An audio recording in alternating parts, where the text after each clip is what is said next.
This is a bag of rice.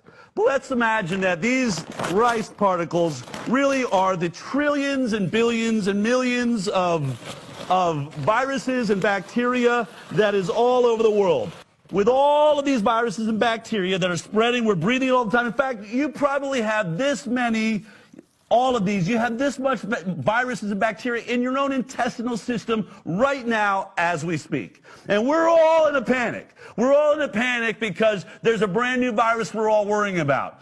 This one right here, the coronavirus. Can we see that? Can you see that? We're like, oh my God! The coronavirus is going to get us. Now, forget about all the billions and trillions of other viruses and bacteria that are out there. Many of them can kill you, multiple strains of every single one. This is the one we're concerned about this week. And so Chuck Schumer and the World Health Organization are going to just funnel millions and billions of dollars into trying to deal with the coronavirus. So they're going to work on a vaccine for it. So here's what I'm going to do. Let's just say they come up with a vaccine. I'm going to paint this little piece of rice red, right? This one is now a vaccine-preventable illness. Coronavirus is. Everybody on the news will be going, we did it! We've done it! We've come up with a vaccine for the coronavirus! We've changed the world! We're all safe now! And they'll put it into the world. And I'm thinking, what the hell did that just do? There's literally billions and trillions of other things that can kill me because you got one red rice flake and you have a vaccine for one of these. We're all jumping up and down like we're suddenly saved. This is moronic. Do you realize that your medical establishment thinks that there will be a day when they will have a vaccine for every single one of these bacteria and viruses? That's their plan. Does that sound stupid to you? Let's take it a step further, shall we?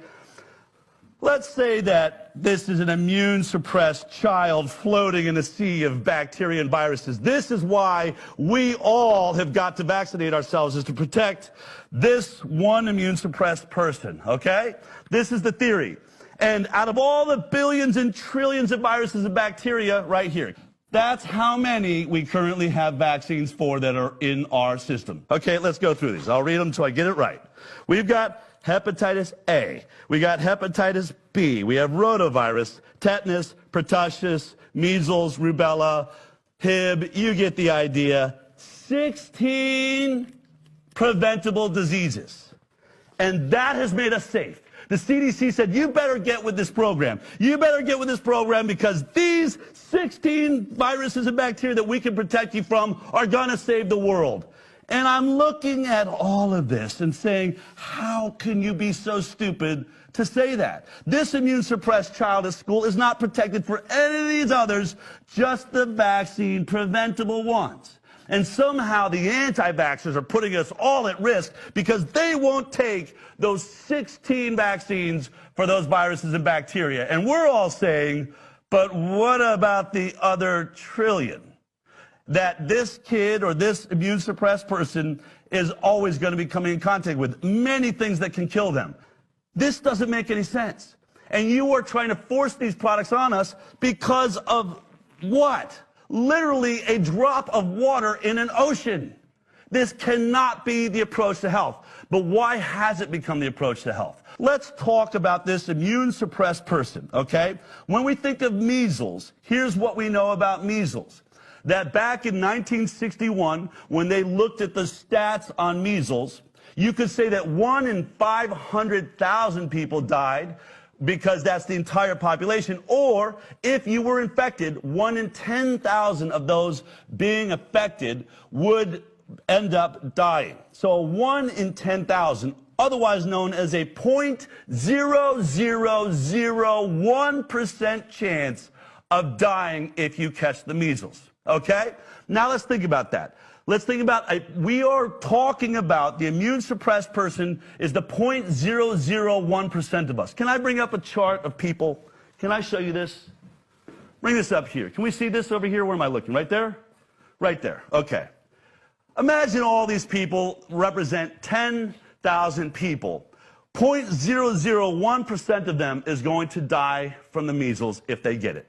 0.001%.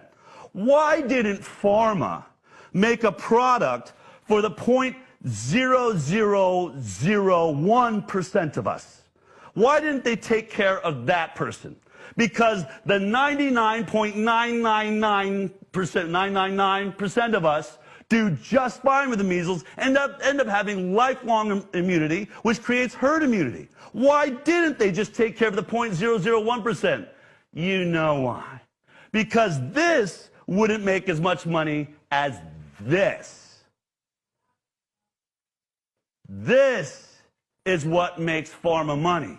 Instead of taking care of that one person, make everybody else take a product to take care of the 0.0001% of us. This is the greatest marketing scheme in the history of mankind.